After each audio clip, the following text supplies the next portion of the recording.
Hey guys, Jonathan Doyle with you once again. Welcome to the daily video message here on YouTube or Rumble or wherever you're seeing this. Welcome aboard. I know it's been a while. I'm getting back on the horse. There's a whole lot going on. Tomorrow I've actually got a 310 kilometer ride, which is going to be quite interesting.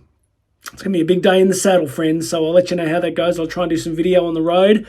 But I always like to say, these things are relative. Like, there are some people who do more than me. There are some people who do less. All that matters is that you, my friend, are out there trying to do the best that you can with what you've got and growing and developing a little bit each day.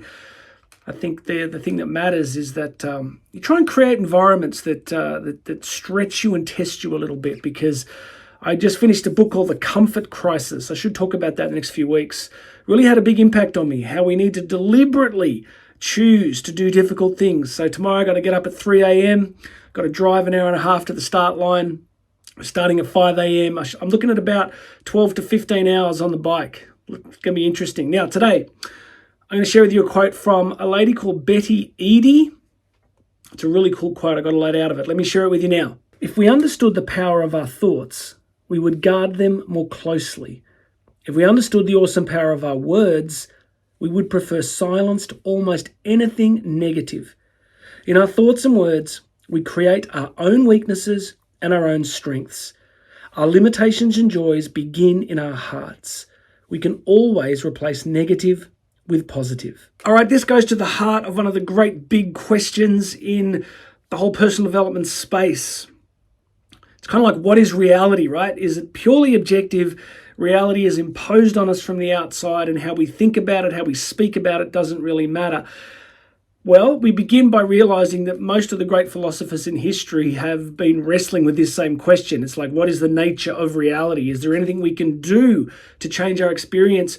Over the years, I think I've had different perspectives on this. I really believe where I am these days is that I think I've probably massively underestimated the power that we have over our thinking and the way that our language can also shape our experience. I'm happy to be wrong at the end of my life. I'm happy to get to the end of my life and realize that I got it wrong. But I'm beginning to think that we have much more power than we realize to actually control our thinking. It's essentially a three-stage process. One is that you have to catch yourself in the act of noticing particularly negative thinking. Two, you have to then critique it. You have to go, is this actually real? Is this true? Is this the truth?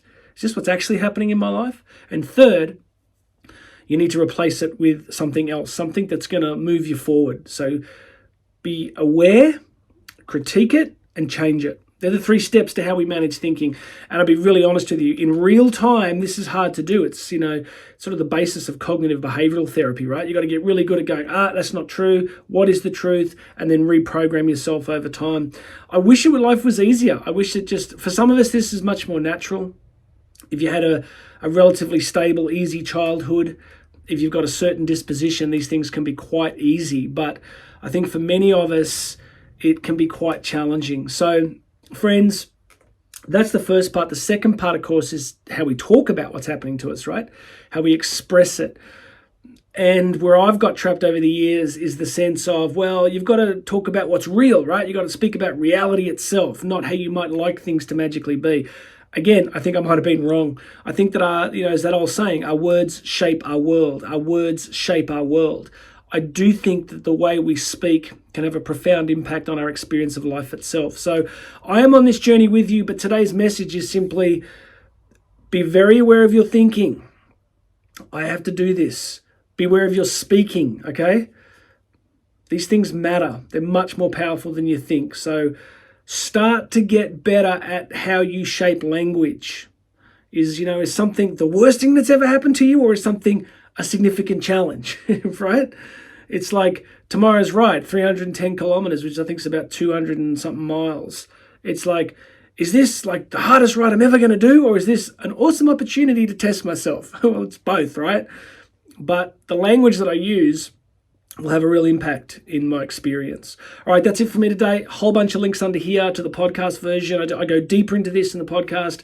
And you will also find on here a link to my Calendly. I'm offering free 30-minute coaching calls with me. You can book a session with me, no charge, for 30 minutes to see how we might be able to get you moving forward in some key area of life.